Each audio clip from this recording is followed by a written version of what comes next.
Hello everyone, मेरा नाम है रोहित सर और स्वागत है आपका जीनियस क्लासेस की यूट्यूब चैनल पर। जैसा कि आपको पता है कि तिमाही परीक्षा चल रही है और इसी के मद्देनज़र मैं इस वीडियो में आपको लेके आया हूँ 3 चैप्टर्स के बहुत इम्पोर्टेंट क्वेश्चंस जिनके आने की संभावना इस तिमाही परीक्षा में बहुत ज़्यादा है। तो बच्चों, इस वीडियो में हम हमारी 3 चैप्टर्स को कवर करेंगे। अध्याय 1 जिसका नाम है रासायनिक अभिक्रिया एवं समीकरण, अध्याय 2 जिसका नाम है अध्याय 5 बायोलॉजी का है, जैवक्रम, और हम बात करेंगे 5वें नंबर का जो हमारा 10th की किताब में अध्याय 13 है हमारा पर्यावरण। तो खैर देखिए, यहाँ पे वेटेज दिया है जो भोपाल से सर्कुलर आया है, उसमें आपको एक पूरा ब्लूप्रिंट बताया गया है कि किस तरीके से सवाल आने हैं, कैसा क्या होना है। तो जैसा कि यहाँ आप देख रहे हो, केमिस्ट्री वाले चैप्टर से 4 बहुविकल्पीय आने हैं। 2 नंबर का एक आना है, एक 3 का आना है, एक 4 का आना है।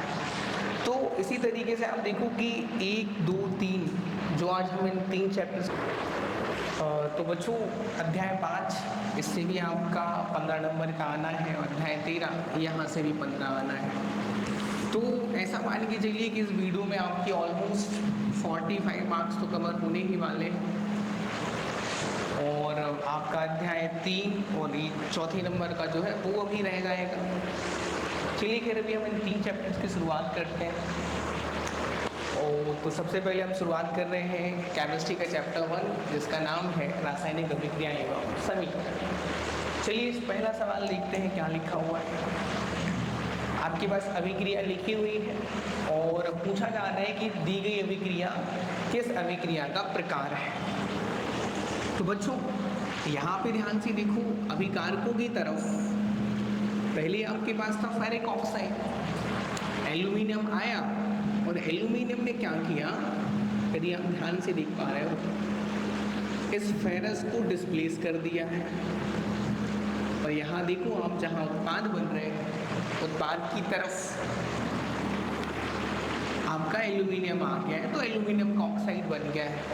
फेरस पहले जो ऑक्साइड बना रहा था वो फेरस अकेला हो गया है। जब कोई एक पर्टिकुलर धातु या कोई तत्व किसी यौगिक में से दूसरे को प्रतिस्थापित करता है या फिर विस्थापित करता है, बच्चों इस अभिक्रिया को क्या कहा जाता है? एकल विस्थापन अभिक्रिया। ध्यान रखना, कई बच्चे यहाँ पे गलती करके आते हैं, ये हमारी द्विविस्थापन अभिक्रिया नहीं है। द्विविस्थापन में क्या होता है, इस तरीके से लाइक AB और CD अभिकारक है, तो इसमें क्या होता है, BC को हटाता है और ये दोनों हट जाते हैं, तो वहाँ पे हमारे पास बनता है AD और BC। ओके, तो इसका सही जवाब खैर हमारा हो जाएगा ऑप्शन डी, एकल विस्थापन अभिक्रिया। चलिए अगला सवाल देखते हैं।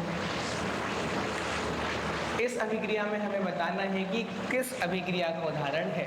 ओके सर, अभिक्रिया में फिर से लिख देता हूँ, KOH H2SO4, ये बना रहा है K2SO4 और बना रहा है H2O।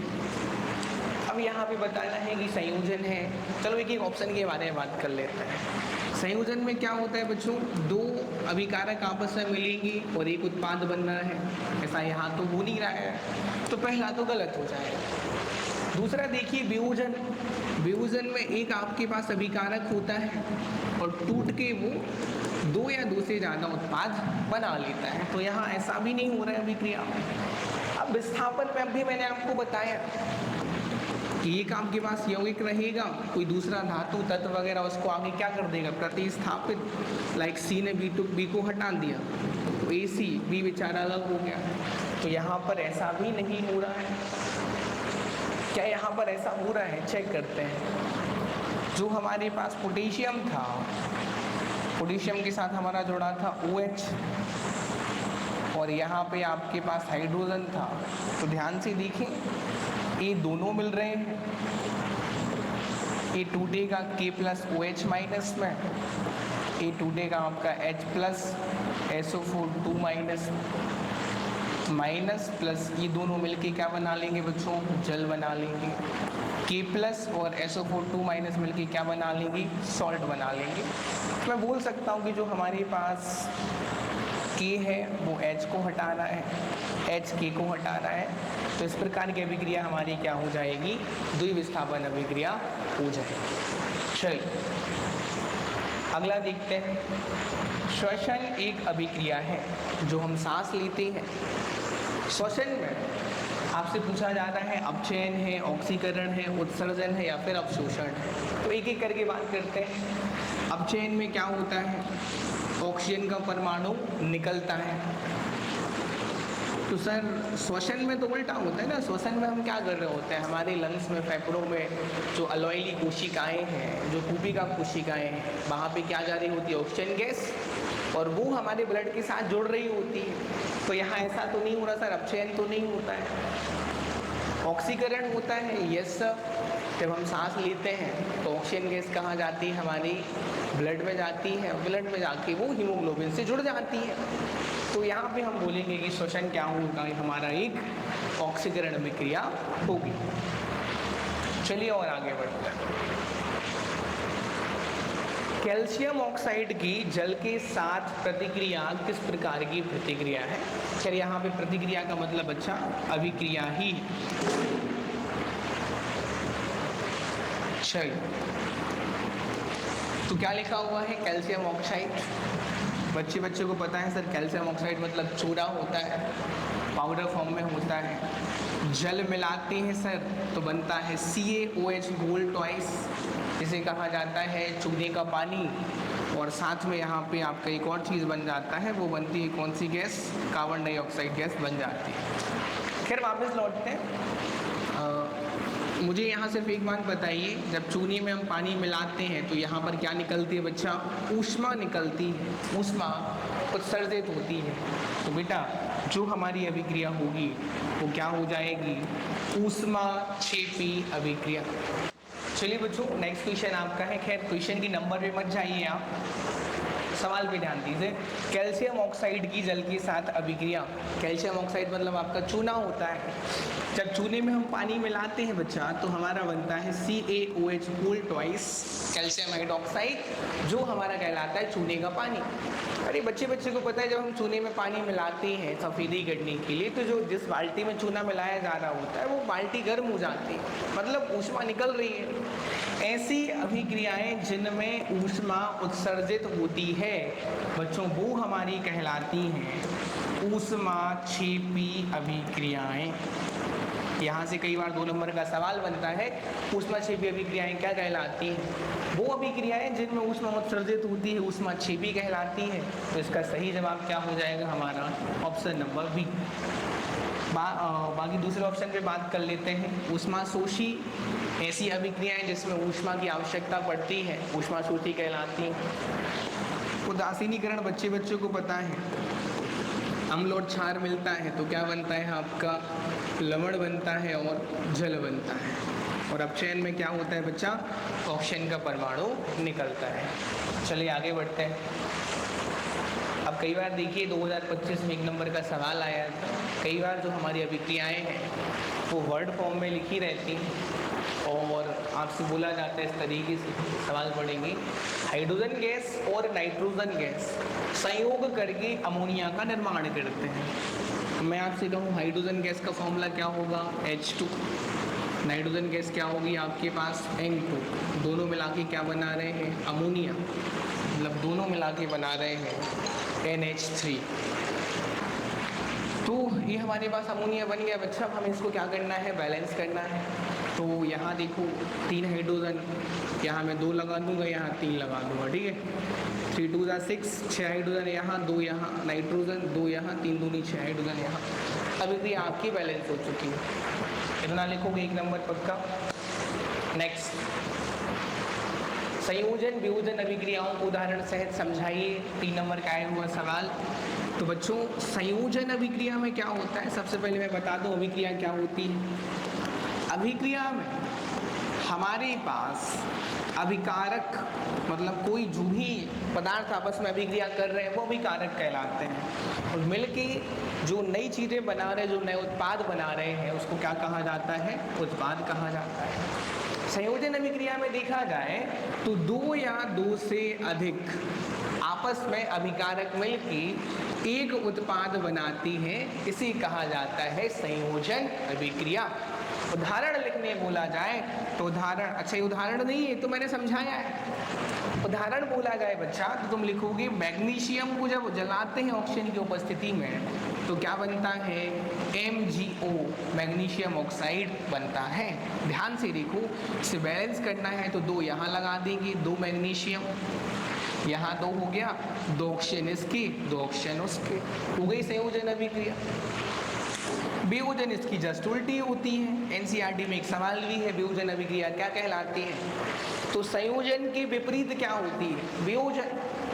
समझ गए होगे सर कि इसमें आपके पास एक अभिकारक होगा और अभिकारक टूट के दो या दो से ज़्यादा उत्पाद बनाए। सर जैसे मैं आपसे कहूँ चूने का पत्थर होता है कैल्शियम कार्बोनेट, खदानों में निकलता माइनिंग करके, इसको तुम क्या करोगे? भट्टी में जलाओगे 600-800 डिग्री सेल्सियस के टेम्परेचर पे, तो होता क्या है सर? ये बना लेता है CaO, कैल्शियम ऑक्साइड चूना, और साथ में यहाँ पे CO2 गैस उड़ जाती है। ध्यान दो सर, यहाँ अभिकारक तुम्हारा कैल्शियम कार्बोनेट था, उत्पाद कितने बन गए? दो। एक अभिकारक से दो उत्पाद, अभिक्रिया हो गई वियोजन अभिक्रिया। चलिए बच्चों अगला सवाल देखते हैं। सफेदी करने के लिए किस पदार्थ का उपयोग किया जाता है? तो देखो एक चूना होता है, चूने का सूत्र होता है CaO, चूने में पानी मिला देते हैं तो क्या बन जाता है? चूने का पानी, CaOH पूल ट्वाइस। अब सवाल ये बताना है कि पुताई करने के लिए हम क्या यूज़ करते हैं? चूना यूज़ करते हैं कि चूने का पानी? तब कई बच्चे कंफ्यूज हो जाएंगे सर, वास्तव में जब चूने की पुताई करते हैं तो मिलाते हैं तो उसमें पानी ही। अब देखिए सही जवाब इसका होगा, वो होगा चूना। कई बच्चे बोलेंगे सर चूने का पानी क्यों नहीं होगा? तो मुझे एक बात बताओ, इस सवाल में बच्चों को एक बात बताता हूँ कि तुम्हें पुताई करनी है तो मार्केट से क्या लेके आओगे? चूना लेके आओगे कि चूने का पानी लेके आओगे? तुम्हारा जवाब होगा सर चूने का पानी तो अपन मार्केट से लाते ही नहीं, मार्केट से हम क्या लेके आते हैं? चूना। तो सही जवाब होगा सफेदी करने के लिए हम यूज क्या करते हैं? चूना। फॉर्मूला क्या होता है? CaO, इसका रासायनिक नाम हो जाएगा कैल्शियम ऑक्साइड,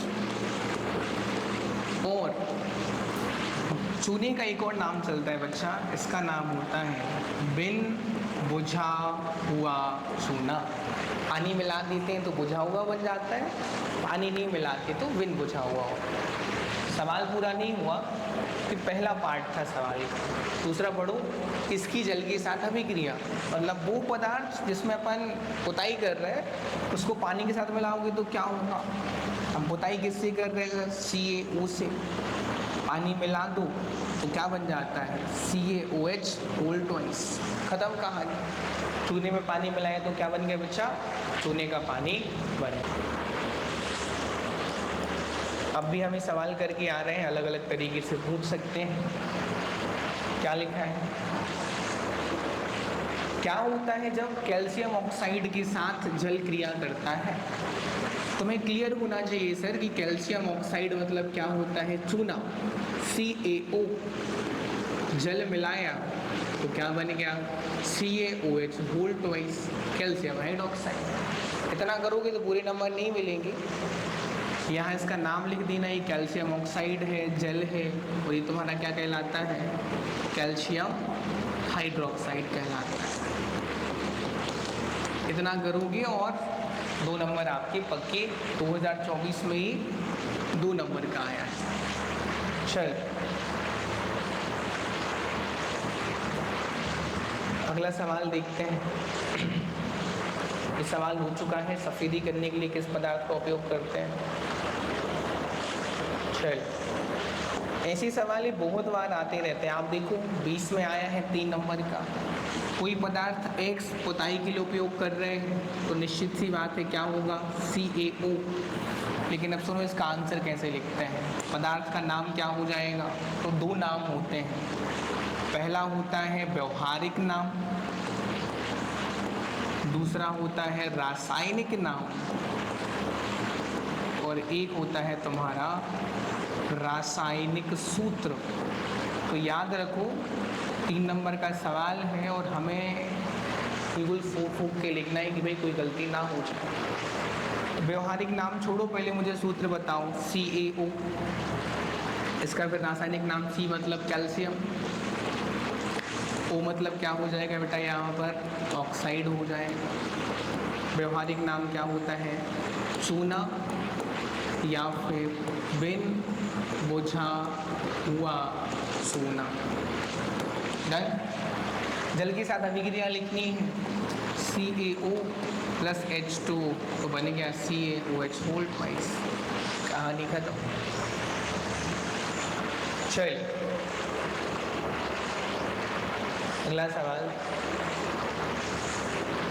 ऊष्माक्षेपी अभिक्रिया से क्या समझते हैं? ऐसी अभिक्रियाएं जिसमें ऊष्मा मुक्त होती है या फिर ऊष्मा उत्सर्जित होती है, क्या कहलाती है, ऊष्माक्षेपी। उदाहरण मैंने अभी बताया, सर चूने में पानी मिलाते हैं तो क्या बनता है, CaOH होल ट्वाइस, और साथ में बहुत सारी क्या निकलती है, ऊष्मा। तो जब हम चूने में पानी मिलाएंगे तो ये भी हमारी अभिक्रिया क्या हो जाएगी, एक ऊष्माक्षेपी अभिक्रिया हो जाएगी। ऊष्माक्षेपी हो गया। सर अगला सवाल देखो, ऊष्मा शोषी अभिक्रिया, ऐसी अभिक्रिया जिसके संपन्न होने के लिए ऊष्मा की आवश्यकता होती है ऊष्मा शोषी कहलाती है। वर्ड से याद रखना, कभी कंफ्यूज नहीं होगी। क्षेपी मतलब ऊर्जा या फिर ऊष्मा निकलना, शोषी मतलब अवशोषण करना। जिसको ऊष्मा चाहिए रहेगी ऊष्मा शोषी अभिक्रिया हो जाएगी, जिससे हमें ऊष्मा मिलेगी वो हो जाएगी ऊष्माक्षेपी अभिक्रिया। चले सवाल नंबर 3 की बात कर लेते हैं। श्वसन एक ऊष्माक्षेपी अभिक्रिया मानी जाती है, क्यों? बहुत प्यारा सवाल है। थोड़ा इस पर आपका केमिस्ट्री में बायोलॉजी का कंसेप्ट भी आ जाएगा। देखो, हम जो श्वसन करते हैं, हम इंसान वो करते हैं बच्चों वायवीय श्वसन, जिसमें आवश्यकता होती है ऑक्सीजन गैस की। अब हमारे पास सेल है सर, कोशिकाएं हैं। होता क्या है सर, जो हम खाना खाते हैं अंततः खाना हमारे ब्लड में मिलके डाइजेस्ट होके वो पहुंच जाता है हमारी सेल के पास। अब सेल में खाना पहुंच तो गया है, लेकिन उस खाने का होना है कंबशन, उस खाने का, उस भोजन का दहन होना है। तो सर अब हम क्या करते हैं, सांस लेते हैं, हमारे फेफड़े में जाती है ऑक्सीजन गैस, फेफड़े में होती है कोशिका कोशिकाएं, वहाँ से जो हमारी ऑक्सीजन गैस होती है वो कहाँ जाती है, ब्लड में जाती है। ब्लड में रहता है हीमोग्लोबिन, हीमोग्लोबिन ऑक्सीजन गैस को पकड़ के कहाँ लेके जाता है, हर एक कोशिका के पास लेके जाता है। तो ब्लड का काम हर एक कोशिका तक भोजन पदार्थ भी लेके जाना है, और ब्लड का ही काम है कि हर एक कोशिका तक कौन सी गैस पहुंच जाए, ऑक्सीजन गैस। अब देखो होता है क्या है, ऑक्सीजन गैस जाके उस खाने को, जो कोशिका के पास खाना पहुंचा है, उसको और ज़्यादा दहन कराना चालू कर देती है। जो हमारी कोशिका के पास भोजन है वो तो उस पर कार्य करेगी, और यहाँ से 3 चीज़ें बनती हैं। वायवीय श्वसन में 3 चीज़ें बनती हैं सर। पहली बनती है कार्बन डाइऑक्साइड गैस, सांस छोड़ते हैं निकल जाती है। फिर बनता है बच्चा जल, जल अलग अलग प्रोसेस से हमारी बॉडी से निकल जाता है। फिर बच्चों इसमें हमारी क्या बन रही होती है, ऊर्जा। यस, वायवीय श्वसन के समय ऊर्जा बनती है, और ऊर्जा को किसमें नापते हैं हम लोग, ATP, एडिनोसाइन ट्राइफॉस्फेट। तो मैंने कहा क्या, तुम्हें पूरा सब कुछ याद नहीं रखना है। तुमने सांस ली, कोशिका के पास भोजन पहुंचा है, तुमने सांस ली तो ब्लड के साथ मिलकर क्या पहुंच गया, ऑक्सीजन गैस पहुंच गया। ऑक्सीजन गैस कोशिका के अंदर पहुंच के वहां पर श्वसन करना चालू कर देगा, वायवीय श्वसन। वायवीय श्वसन में जो भोज्य पदार्थ है वो 3 चीजें तोड़ेगा, 3 चीजों में टूट जाएगा। कौन तोड़ेगा, ऑक्सीजन। किसको तोड़ेगा सर, भोजन को तोड़ेगा। कितनी चीजें बनेंगी, 3 चीजें। CO2 बनेगा, जल बनेगा, और क्या बनती है, ऊर्जा। यही ऊर्जा है जो कोशिका में बन रही है, वो हमारी बॉडी के बहुत सारे प्रोसेस करने के लिए ऊर्जा यहीं से आती है। डन। ऊर्जा हमारा क्या हो जाता है, नापते हैं ATP में। वापस लौटो, बात कर रहे थे हम श्वसन की। श्वसन में ऊर्जा बन रही है, मतलब ऊर्जा उत्सर्जित हो रही है, तो इस कारण से जो हमारी श्वसन है वो क्या हो जाएगी बच्चों, एक ऊष्माक्षेपी अभिक्रिया हो जाएगी। चलिए अगला सवाल देखते हैं। तब चेंज करना। चलिए सवाल नंबर 2।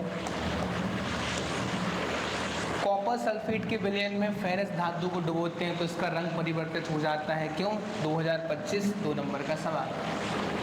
कॉपर सल्फेट क्या होता है पहले ये बताओ।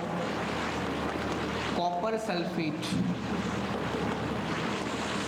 एक बीकर है, इस बीकर में मेरे पास भरा हुआ है CuSO4। इस कॉपर सल्फेट का रंग क्या होता है, नीला होता है, पूरा विलयन नीला रहता है। जैसे ही छड़ डुबाते हैं लोहे की, फेरस की छड़ डुबाते हैं, अभिक्रिया लिखेंगे CuSO4। इसमें अपन ने लोहे की छड़ डुबाई तो लोहा क्या करता है, कॉपर को कर देता है प्रतिस्थापित, बन जाता है FeSO4। कॉपर तुम्हारा अलग हो जाता है, खत्म। कॉपर सल्फेट का रंग नीला था, छड़ डुबाते हो फेरस की, लोहे की, जो बन जाता है फेरस सल्फेट, इसका रंग हरा हो जाता है। तो मूल ये पूछा है कि सर रंग परिवर्तित हो जाता है क्यों। फेरस ने कॉपर को हटा दिया, कौन सी अभिक्रिया हो गई बच्चों, यहाँ पर विस्थापन अभिक्रिया हो गई, बात खत्म। तो 2 नंबर में आता है तो सीधा लिख सकते हो सर की विस्थापन अभिक्रिया हो रही है, अभिक्रिया लिखनी पड़ेगी 2 नंबर में। 3 नंबर में आ जाए हम लोग डायग्राम बना के आ जाएंगे, पर्याप्त। चलिए ना, ये तो बता देना, ठीक है। अगला है बच्चों अवक्षेप अभिक्रिया को उदाहरण सहित समझाइए। अवक्षेप मतलब होता है अघुलनशील पदार्थ जो घुलता नहीं है पानी के अंदर, वो अवक्षेप कहलाता है। अब अवक्षेप अभिक्रिया होती है सर ऐसी अभिक्रिया जिसमें अवक्षेप का निर्माण होता है। जैसा कि मैंने तुम्हें बताया था कि चूने का पानी लो और उसमें प्रवाहित कराओ कार्बन डाइऑक्साइड, तो वहाँ पे बन जाता है तुम्हारा कैल्शियम कार्बोनेट और जल हो जाता है अलग।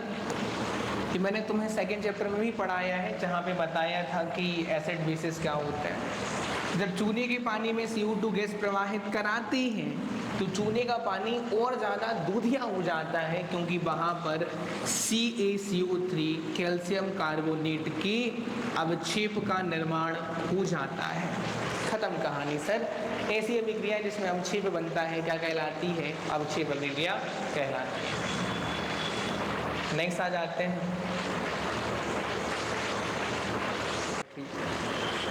चलिए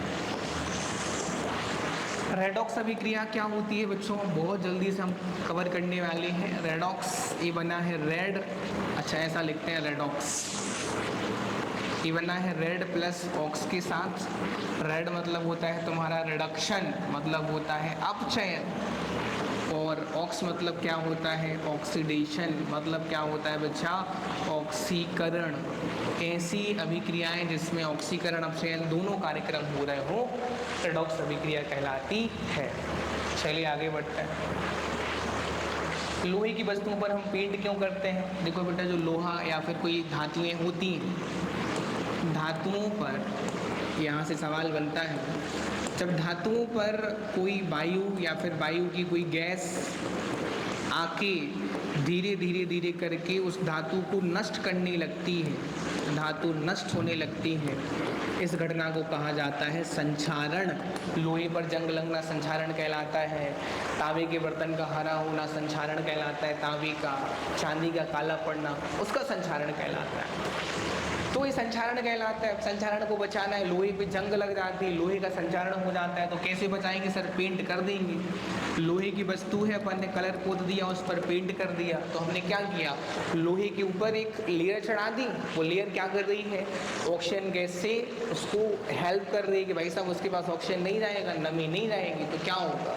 निश्चित सी बात है कि उसके ऊपर कोई संचारण नहीं होगा। चलिए अगला सवाल लिखते हैं।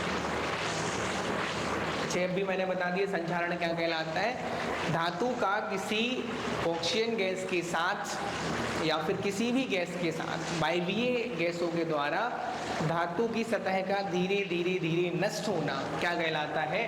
संचारण कहलाता है। अब देखो बेटा, यहाँ पर तुम्हारा फेरस अभिक्रिया करता है ऑक्सीजन के साथ, और बात करें चांदी, तो चांदी से रिएक्शन कर लेता है तुम्हारा कार्बन डाइऑक्साइड, या फिर मैं किसकी बात करूं सर? तो तुम्हारा नहीं, माफ़ कीजिएगा, चांदी करती है सल्फर डाइऑक्साइड के साथ अभिक्रिया, और तुम्हारा जो कॉपर होता है, कॉपर करता है किसके साथ? कार्बन डाइऑक्साइड के साथ अभिक्रिया।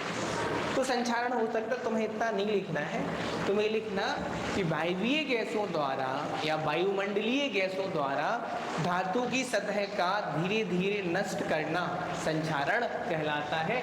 उदाहरण लिखाओगे सर, लोहे पर जंग लगना, चांदी का काला पड़ जाना, कॉपर का हरा हो जाना, बस पर्याप्त है 2 नंबर की। जान थोड़ी ले लोगे अब बच्चों की, बताओ। अगला बताओ क्या लेके? आलू के चिप्स में, आलू चिप्स की थैली में नाइट्रोजन गैस क्यों भरी जाती है सर? निश्चित सी बात है कि आलू के चिप्स का पैकेट लेके आ रहे हो, चिप्स कम रहेंगी, हवा ज़्यादा रहेगी। खैर हवा नहीं होती बच्चों, वो होती है नाइट्रोजन गैस, और नाइट्रोजन गैस होती है अक्रिय गैस, अभिक्रिया नहीं करती। हमने पढ़ा है भूजन विकृति गंध्यता, ऑक्सीजन भूजल के साथ जुड़ के उसको नष्ट कर देती है, उस बदबू आने लगती है सर, वो कहलाती है विकृति गंध्यता। होता क्या है, अब आलू के चिप्स में 5-6 महीने चिप्स के पैकेट के अंदर चिप्स तो रखी जानी है, ट्रांसपोर्टेशन होगा, जब जाके वो माल बिकेगा, तो उसमें क्या होता है फिर आलू की चिप्स खराब होने की संभावना रहती है। तो कंपनी वाले समझदार सर, उन्होंने भर दी नाइट्रोजन गैस। गैस कैसी है? अक्रिय, तो 5-6 महीने तुम्हारी वो चिप्स जो है खराब होने वाली नहीं। चल नेक्स्ट करते हैं। अभी यहाँ से बहुत इंपॉर्टेंट सवाल है, रासायनिक अभिक्रिया और जो अभिक्रियाओं के समीकरण होते हैं वो बैलेंस करने आते हैं। देखो मैं 2 एग्जाम्पल तुम्हें बता दूंगा, तो है बहुत सारी लिस्ट, बट यहाँ से संभावना बहुत ज़्यादा होती है कि सवाल आ ही जाता है अभिक्रियाओं को बैलेंस करने का। पढ़ते हैं सर, पहला वाला देख लीजिए बैलेंस करना। HNO3 CaOH whole twice, CaNO3 whole twice plus H2O। दोनों तरफ हमें क्या करना रहता है? परमाणुओं को बराबर करना रहता है। यहाँ देखो, hydrogen, nitrogen, oxygen, calcium, 1 hydrogen यहाँ पर, 2 यहाँ पर, तो 3 हो गए। 2 हाइड्रोजन यहाँ पर है, बैलेंस करना है सर, कैसे करें?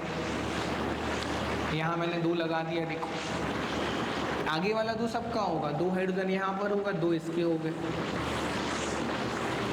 तो इस तरफ 2 और 2 कितने हो गए? 4। तो यहाँ अपन क्या लगा देंगे? 2, 2 दूनी 4, हुई अभिक्रिया, हाइड्रोजन बैलेंस हो गए। नाइट्रोजन देख लो, 2 नाइट्रोजन यहाँ पर है, 2 यहाँ पर है, ठीक है सर। ऑक्सीजन देखो, 2 3 6 यहाँ की, 2 यहाँ के, कितने हो गए बेटा? 8। यहाँ देखो ऑक्सीजन, 3 दूनी 6 और 2 इसके, 8 हो गए सर। कैल्शियम देखो, 1 कैल्शियम यहाँ, 1 कैल्शियम यहाँ, 1 बराबर 1, खत्म हो गई बैलेंस। ऐसी बाकी सारी अभिक्रियाएं आपकी बैलेंस करने आती हैं। चलिए, ये भी अभिक्रियाएं हैं जिनको हमें बैलेंस करके लिखना है। अब कई बार क्या होता है, जब पेपर को टफ बनाना रहता है तो फिर अभिक्रियाएं ना देके ऐसा वर्ड फॉर्म लिख के देते हैं। जैसे पढ़ो, सेकंड सवाल उठा ले रहे हैं, बेरियम क्लोराइड BaCl2 अभिक्रिया करता है एल्यूमिनियम सल्फेट के साथ, फॉर्मूला होता है Al2SO4 होल थ्राइस, बनाता क्या है? एल्यूमिनियम क्लोराइड AlCl3, और क्या बनाता है? Barium sulphate BaSO4। ऐसा लिखना है, फिर तुम्हें इसको बैलेंस करना पड़ेगा। ओके,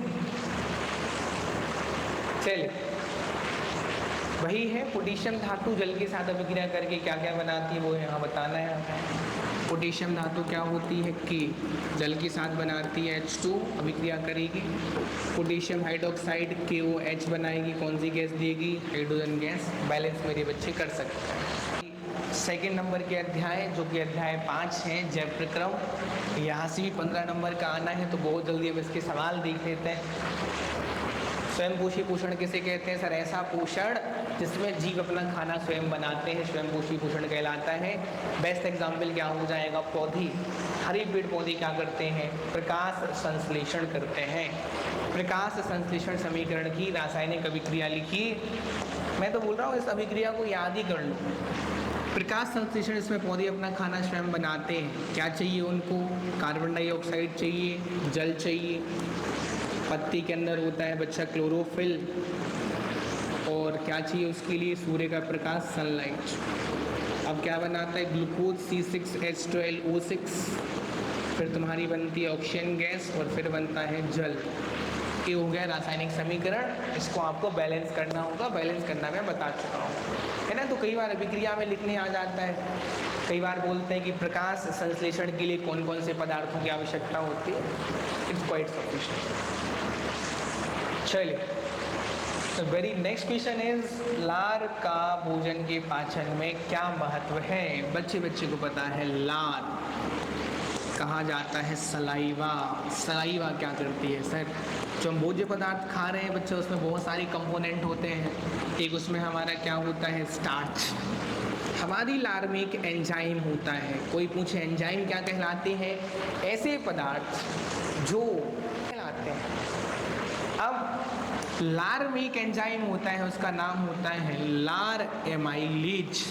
और लार एमाइलेज क्या करता है? सीधा हमला करता है स्टार्च के ऊपर, और स्टार्च को तोड़ के किसमें बना देता है? शर्करा में बदल देता है। तो बस स्टार्च हमारे मुंह में ही पच जाता है। कोई ऐसी चीज़ लो आप जिसमें स्टार्च हो, बहुत देर तक मुंह में उसको खाते रहें, एक समय बाद स्टार्च किसमें बदल जाएगा? शर्करा में, और वो हमें मीठा लगने लगता है। वेरी नेक्स्ट क्वेश्चन, खुले और बंद रंध्र का नामांकित चित्र बनाइए। 2024 में 4 नंबर का आया था। तो पहले कोई पूछे रंध्र क्या कहलाता है? इंग्लिश में क्या बोला जाता है बच्चा इसके लिए? स्टोमेटा। अब सुनो यहाँ ध्यान से, जो रंध्र है वो पत्तियों में पाया जाता है, छोटे छोटे से छिद्र होते हैं सर। प्रकाश संश्लेषण में उसको क्या लेना है? CO2 अंदर लेना है, O2 बाहर निकालना है। तो इसके लिए क्या चाहिए उसको? कुछ चाहिए ना। जैसे हमारे पास नाक होती है श्वसन करने, उसके पास तो नाक है नहीं पौधे के पास, उसके पास स्टोमेटा होता है। होता क्या है? स्टोमेटा के अंदर की कहानी यदि हम पढ़ें तो जो छिद्र होता है बच्चा, छिद्र के चारों तरफ ऐसे सेम के बीज के जैसे कुछ कोशिकाएं होती हैं। इन कोशिकाओं को क्या कहा जाता है? द्वार कोशिका। छिद्र बीच में रहता है, द्वार कोशिकाएं हैं। द्वार कोशिकाओं में एक और चीज़ भरी रहती है बच्चा, ये ग्रीन कलर का पिगमेंट होता है जिसे अपन बोलते हैं क्या? क्लोरोप्लास्ट। अब देखो होता क्या है, बहुत सिंपल कहानी है। अब जो दोनों द्वार कोशिकाएं हैं एक दूसरे के पास आती हैं, तो ये जो होल है वो बंद हो जाता है, स्टोमेटा बंद हो गया, गैसों का आदान प्रदान नहीं हो पाएगा। बंद वाला मैं पहले बना देता हूँ। देखो ऐसा होता है, दोनों द्वार कोशिकाएं एक दूसरे के पास आ जाती हैं। द्वार कोशिका है, पास आ गई, छिद्र बंद हो गया, दूर दूर गई बच्चों, छिद्र क्या हो गया? ओपन हो गया। दोनों बनाना है, एक खुला रंध्र है, वो तुम्हारा बंद रंध्र है। चलिए नेक्स्ट क्वेश्चन देखते हैं। प्रकाश संश्लेषण के लिए पौधे कच्ची सामग्री कहाँ से प्राप्त करते हैं? तो मुझे बताओ, प्रकाश संश्लेषण में चाहिए क्या क्या पड़ता है सर? जल चाहिए पड़ता है, CO2 चाहिए पड़ता है ना, और सनलाइट चाहिए पड़ती है। सनलाइट तो सन से मिल जाएगी, उसको खैर अपन छोड़ देते हैं। जल कहाँ से मिलेगा बच्चा? भूमि से मिलेगा। CO2 कहाँ से मिलेगी? वायुमंडल से मिलेगी। और कुछ हमें खनिज पदार्थों की आवश्यकता भी होती है। खनिज पदार्थ भी कहाँ से मिलते हैं? भूमि से मिलते हैं। खत्म। अगला सवाल, पाचन तंत्र का चित्र बनाओ बेटा। क्लासेस में मैंने बहुत अच्छे से बताया, बहुत इंपॉर्टेंट सवाल है पाचन तंत्र क्या कहलाता है। हमारे पास उतना समय नहीं है, हमें समय उतना इजाज़त नहीं दे रहा है कि इस वीडियो में अपन पूरे टॉपिक फिर से पढ़ें। तो पाचन तंत्र बनाने आ सकता है, पाचन तंत्र का डायग्राम आप तैयार करके जाइए। अब यहाँ से अंतर तो पढ़ के जाना ही जाना है सर। वायवीय श्वसन, अवायवीय श्वसन में, वायवीय श्वसन में क्या होता है, ऑक्सीजन की आवश्यकता होती है, अवायवीय ऑक्सीजन की आवश्यकता नहीं होती। वायवीय में क्या होता है सर, O2 गैस अंदर जाती है, CO2 गैस बाहर निकलती है। इसमें क्या होता है, अवायवीय में ऑक्सीजन गैस की आवश्यकता तो होती नहीं, तो गैस तो अंदर जाएगी ही नहीं। हाँ, बट यहाँ से CO2 गैस बाहर निकलती है। कोशिका की कहाँ अंग होता है, देखो वायवीय श्वसन कहाँ होता है बच्चा तुम्हारा, कोशिका के अंदर माइटोकॉन्ड्रिया होता है, वहाँ पर होता है। और तुम्हारा जो अवायवीय श्वसन होता है वो होता है कोशिका के साइटोप्लाज्म के अंदर होता है। नेक्स्ट, उत्पाद जो भोजन है वायवीय श्वसन में 3 पदार्थों में टूटता है, CO2 में टूटता है, जल में टूटता है, और किस में टूटता है बच्चा, एनर्जी में टूटता है। अवायवीय श्वसन जो भी कर रहा है उसमें जो भोजन होता है वो 3 भागों में टूटता है। किस किस में, CO2 गैस तो बनती है, इधर जल बनता है, यहाँ बनती है एल्कोहल, और साथ में क्या बनती है, एनर्जी। मैंने कहा था CO2 निकलती है। उदाहरण, वायवीय श्वसन कौन करते हैं बच्चा, हम इंसान करती है। अवायवीय में कौन करता है, एक कोश की जीव होता है जिसका नाम होता है ईस्ट। ईस्ट करता है तुम्हारा कौन सा श्वसन, अवायवीय श्वसन। बहुत इंपॉर्टेंट है, सवाल तैयार करके जाएं, 3-4 नंबर में बड़े आराम से आ सकते हैं। चलिए बच्चों, धमनी से नाम में अंतर आता है, ये भी तैयार करके जाएं। मैंने क्लास में इसको खूब पढ़ाया है, आप इसका स्क्रीनशॉट भी ले सकते हैं यदि आपके नोट्स में नहीं लिखा है। ये अंतर तैयार करके जाएं, देख सकते हो 12, 13, 21 बहुत सारे सेशंस में आ चुका है। चलिए नेक्स्ट, रक्त लसिका में अंतर 2017 में आ चुका है, 22 में, तिमाही में बड़े आराम से आ सकता है। स्क्रीनशॉट ले लें यदि आपके नोट्स में नहीं है, ये भी पढ़ के जाएं। तो वेरी नेक्स्ट, जाइलम फ्लोएम में अंदर, इसको भी आप तैयार करके जाएं, इंपॉर्टेंट है, बड़े आराम से आ सकता है। इस कारण से सारे अंतर में स्लाइड पे लगा के लेके आया। हृदय का चित्र आ सकता है, बहुत आसानी से मैंने बताया है क्लास में इसको कैसे याद रखना है, तो हृदय का चित्र भी जरूर प्रैक्टिस करके जाए। अगला सवाल, मानव उत्सर्जन तंत्र, आसान है बच्चों, इसको मैं आप कहूँ तो बना के बता सकता हूँ। उत्सर्जन के लिए मेन कौन होते हैं हमारे शरीर में सर, किडनी होती है। फिर यहाँ पर हमारी धमनी सराएं अशुद्ध रक्त लेके जाती हैं दोनों किडनियों के अंदर, यहाँ से रक्त छनता है, छनने के बाद ये कहलाते हैं तुम्हारी क्या, मूत्र नली, ये तुम्हारी कहलाती है किडनी, ये कहलाता है मूत्राशय। किडनी छानती हैं, मूत्र इकट्ठा होता है, फिर मूत्र मार्ग के द्वारा हमारे शरीर से वो बाहर निकल जाते हैं। तैयार करके जरूर जाएं। हाँ, मुझे इस बार लग रहा है मैंने तुम्हें पढ़ाया है, किडनी के अंदर एक क्या होता है बच्चा, वृक्काणु होता है। वृक्काणु मैंने क्लास में सिखाया है, इसका डायग्राम एक बार जरूर बना के जाए, संभावना है ये तुम्हारे एग्जामिनेशन में आ जाए। चलिए, तो अब चैप्टर क्रम हमारा खत्म हो गया। बच्चों बात कर लेते हैं लास्ट, जिसका नाम है पारितंत्र, अध्याय नंबर 5, अध्याय 13 आपकी किताब का। पारितंत्र या फिर हमारा पर्यावरण, यहाँ से 15 नंबर का आना है। मैं आपके लिए बहुत महत्वपूर्ण सवाल लेके आया हूँ। कचरे का निपटान एक गंभीर पर्यावरणीय समस्या है। गंगा सफाई योजना भारत सरकार ने 1985 में लॉन्च की थी, शायद इंदिरा गांधी जी थी उस टाइम पे PM, I am not clear, हाँ बट 85 में चालू हुई थी। रेफ्रिजरेटर तथा अग्निशमन में उपयोगी कार्बन का नाम लिखिए। सर उस कार्बन का नाम होता है CFC, chlorofluorocarbon. Done. CFC short में लिख सकते हो, फुल फॉर्म भी लिखने आता है। CFC का फुल फॉर्म क्या होता है? क्लोरोफ्लोरोकार्बन। इंग्लिश में नहीं बन रहा तो अपन हिंदी में लिख के आ जाएंगी, कोई तुम्हारे नंबर काटने वाला नहीं है। चलो अगला सर, हरे पौधा अपना खाना स्वयं बनाते हैं। अच्छा, क्या बनाते हैं? अपना भोजन। खालिस्तान में ऊर्जा का प्रवाह एक ही दिशा में होता है सर, तो इसका आंसर क्या हो जाएगा? खाद्य श्रृंखला। मैंने बच्चों को बताया है सर, पौधा, पौधे को खाया टिड्डी ने, टिड्डी को खाया किसने? मान लो मेढक ने, मेढक को कौन खा गया? सांप, सांप को कौन खा गई बेटा? चील। तो ध्यान से देखो, पौधे की ऊर्जा टिड्डे में जाएगी क्योंकि टिड्डा पौधे को खा सकता है, इसका उल्टा नहीं होता ना। क्या पौधे टिड्डे को खाते हैं? नहीं खाते। हाँ, एक आध दो एग्जाम्पल है, कीट पक्षी पौधे, जब वो कहानी अलग है। क्या सारे पौधे टिड्डे को खाएंगे? नहीं खाएंगे। टिड्डी को कौन खाएगा? मेढक। क्या टिड्डा मेढक को खाएगा? नहीं। तो जो ऊर्जा है वो कहाँ जा रही है? एक ही दिशा में जा रही है। ऊर्जा का प्रवाह एक ही दिशा में हो रहा है। किस में हो रहा है? इस पूरे को हम क्या बोलते हैं सर? इस पूरे को कहा जाता है खाद्य श्रृंखला। क्या कहा जाता है बच्चा? खाद्य श्रृंखला। ओके, नेक्स्ट,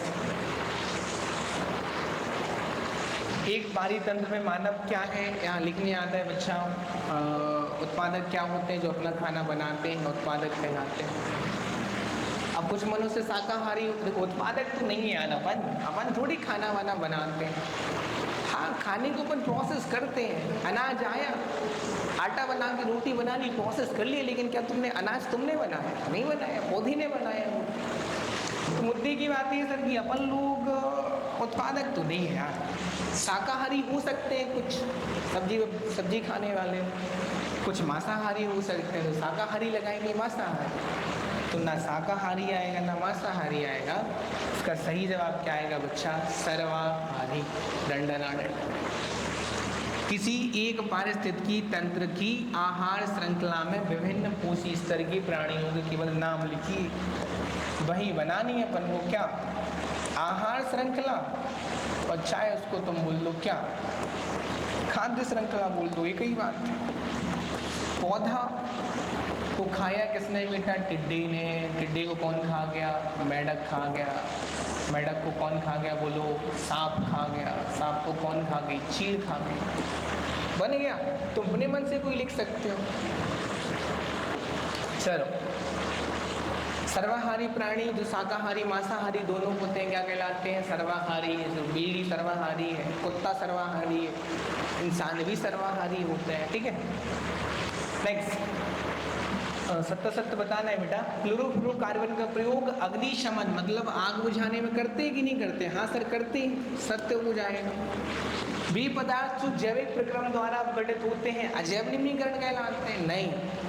देखो बेटा, अपशिष्ट मतलब कचरा दो प्रकार का होता है। एक होता है तुम्हारा जैव निम्नीकरण, एक तुम्हारा क्या होता है? अजैव निम्नीकरण। जैव निम्नीकरण में क्या होता है? जैसे फल फूल सब्जी वगैरह हो गए, मिट्टी में डालोगे सड़ जाएंगे, सर कीड़े आके खत्म कर देंगे, तो कहलाते हैं जैव निम्नीकरण अपशिष्ट। अजैव में सर प्लास्टिक हो गई, कांच हो गया, इनको कीड़े नहीं खा सकते, अपशिष्ट को अपघटित नहीं कर सकते, तो वो क्या कहलाते हैं? अजैव निम्नीकरण। अब पूछ क्या रहे हैं? वे पदार्थ जो जैविक प्रक्रम द्वारा अपघटित हो जाते हैं वो क्या कहलाते हैं? जैव निम्नीकरण। ये लोग क्या बोल रहे हैं? अजैव निम्नीकरण। तो स्टेटमेंट क्या हो जाएगा बताओ आशा?